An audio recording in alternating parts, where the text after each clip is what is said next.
Welcome, dear listeners and curious citizens, to another edition of Letter from the Republic of Uncommon Sense. This is the republic where, honestly, common sense occasionally goes missing, gossip travels faster than electricity, and the headlines sometimes read like scripts from a very confused television drama.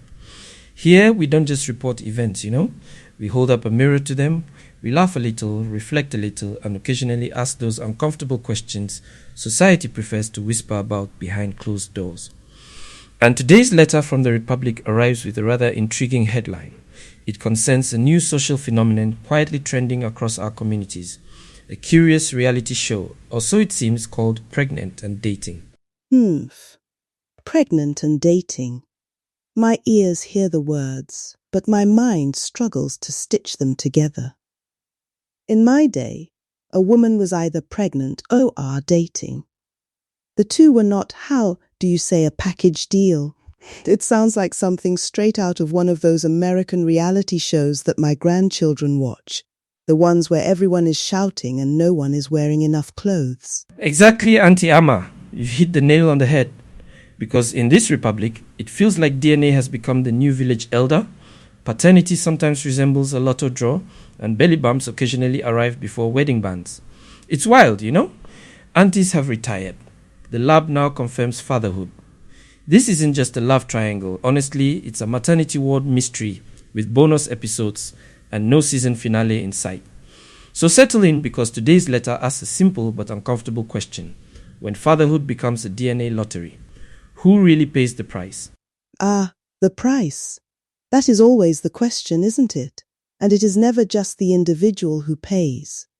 When the moral fabric of a community starts to unravel like this, everyone feels the chill.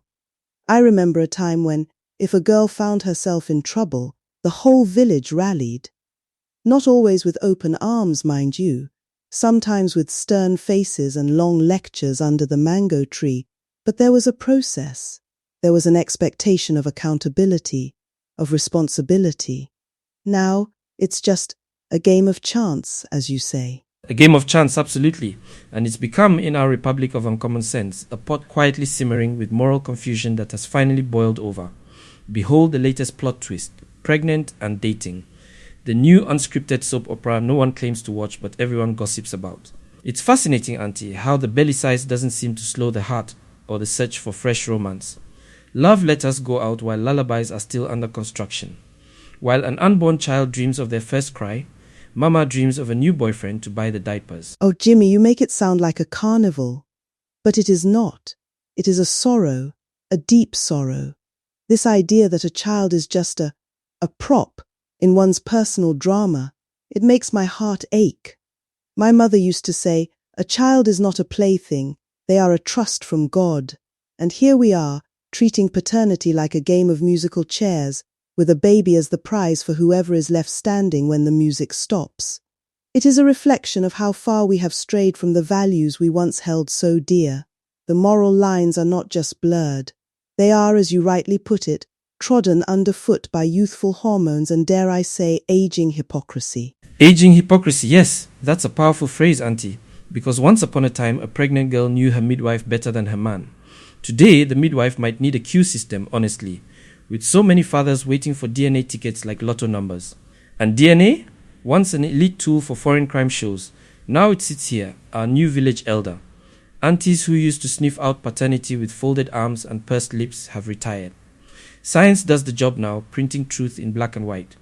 But the shame? It comes free, as does the disbelief when the lab results knock politely on the door of yet another unsuspecting Romeo. It's a complete paradigm shift, wouldn't you say? A complete shift, and not for the better, I fear.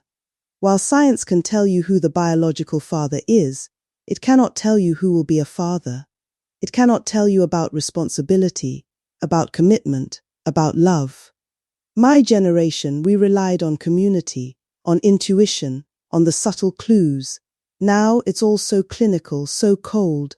And the shame, you are right, it hangs heavy.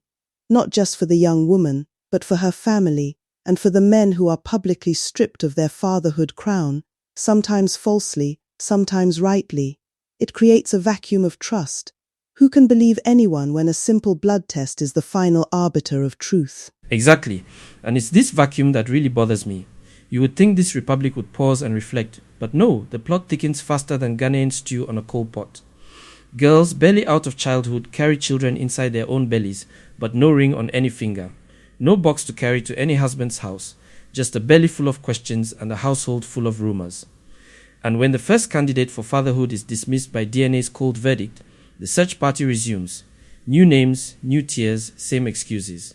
It's a cycle, Auntie, that seems to be perpetuating itself at an alarming rate. It is a cycle, and it is exhausting to watch. My heart goes out to these young women, truly, because many of them are lost. But it also goes out to the children. Imagine growing up in such a whirlwind of uncertainty, your very existence questioned, your father a mystery solved by a laboratory, not by a loving presence in your life. Some men, wide-eyed and hopeful, swear they could not possibly be the father, only for science to confirm they're not lying for once in their lives. Others wear the fatherhood crown with pride, until the test strips it off their heads and tosses it into the same bin where forgotten promises sleep. What kind of foundation is this for a child? It's a shaky foundation, to say the least. And it makes me wonder, what happened to the traditional ways? Once upon a time, communities held court under the mango tree, aunties interrogated, uncles threatened. Today, it's the lab technician who holds the gavel. It's the laboratory where secrets choke on cotton swabs and spit tubes, while the streets hum with half-baked theories and the next rumor lines up for its own DNA test. The personal becomes public, and deeply private matters are laid bare, all thanks to scientific certainty. But does certainty bring peace, or just a different kind of chaos? Oh, it brings chaos, Jimmy, a different kind indeed. Because the lab can tell you who, but it cannot tell you why or how to fix it. The deeper questions are hidden behind the daily gossip. How did we get here? What happened to the homes where discipline was as present as plantain at a Sunday meal? Where did the family elders go? The moral wardens who peered over fences with eyes sharper than CCTV cameras. It's like we outsourced our morality and our responsibility along with our paternity tests. We want the easy answers, but not the hard work of raising a generation with character. That's a profound point, Auntie Amma. It's not just about the individual choices, is it? It's about the erosion of the very structures that used to support those choices. In the Republic of Uncommon Sense, poverty and absentee parenting hold hands like secret lovers. Schools fight to teach children arithmetic while morality quietly drops out of the curriculum. Pastors thunder from pulpits but find their sermons drowned out by ringtones and the latest dance challenges. It's a multifaceted problem and everyone seems to be pointing fingers, but nobody's really grabbing a shovel to dig us out. Exactly. And the irony? We laugh at the drama while refusing to fix the stage. We joke about who fathered who, trade memes and voice notes, but we never wonder if the next episode could star our own household. That's the part that truly frightens me, this detachment, this ability to observe the chaos as if it's happening to those other people, never us. The elders say, if the roots rot, the leaves will gossip about the wind. And here we are, roots neglected, leaves trembling in the storm, children left to find their fathers on paper while their mothers write fresh chapters in secret diaries. That analogy about the roots and leaves, it's so powerful and so true. And the system that should protect them, it often feels as absent as the fathers they chase through clinic corridors. It's a tragic state of affairs, isn't it? This generational cycle of neglect and confusion. Before we go deeper, I just want to pause for a moment. If this reflection is making you nod your head, laugh nervously, or even shake your head in disbelief, take a second to like this episode. It really helps more people discover conversations like this. And I'm genuinely curious, what do you think? Is this pregnant and dating culture simply the sign of changing times? Or are we quietly normalizing irresponsibility? Drop your thoughts in the comments below, because in the Republic of Uncommon Sense, the comment section is sometimes the real parliament. Now let's return to the story. Yes, let us. Because despite all this, the Republic does not sleep. Another case will break tomorrow. Another name will be whispered.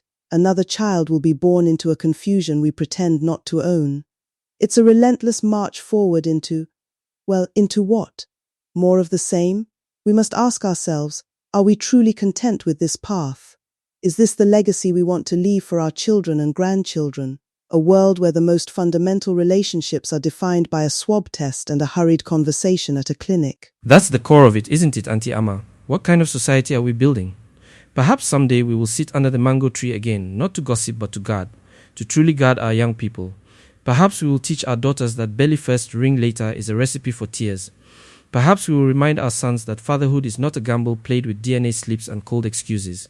It's about being present, providing, protecting, from the very beginning. It's about a commitment that goes far beyond a biological link. Indeed, it's about teaching them that responsibility is heavy, but it is also rewarding. That true love is built on respect and commitment, not fleeting desires. We have to reclaim our role as elders, as guides. We cannot just delegate morality to the internet or to a lab. We have to be present, to speak up, to correct, to guide. It won't be easy, but nothing worthwhile ever is. Until then, we hold the mirror up to our own faces, and the reflection, as you said earlier, is anything but holy. It's a stark reminder of what we have allowed to fester in our communities. A stark reminder, absolutely. So if tomorrow your girlfriend, sister or daughter brings you a baby with 3 names on the possible father shortlist, pour holy water if you must, lawyer up if you can, but above all, remember, roots do not water themselves, and in the Republic of Uncommon Sense, gossip is free, but the cost of neglect is paid in children who grow up knowing DNA better than dad. It's a sobering thought, but one we need to confront head on. It is, Jimmy, and the time for confronting it is now. We cannot afford to turn a blind eye any longer. These are our children, our future. We must do better. And that, my friends, is today's letter from the Republic of Uncommon Sense. If this reflection made you think, laugh, or look at our society a little differently, please take a moment to like this episode. Then share it with someone who enjoys honest conversations about the world we live in. And if you enjoy thoughtful commentary, satire, and reflections on society, make sure you subscribe to the channel and turn on notifications so you never miss the next letter from the Republic. Until next time, remember, in the Republic of Uncommon Sense, gossip may be free, but the cost of neglect is always paid by the next generation. I'll see you in the next letter.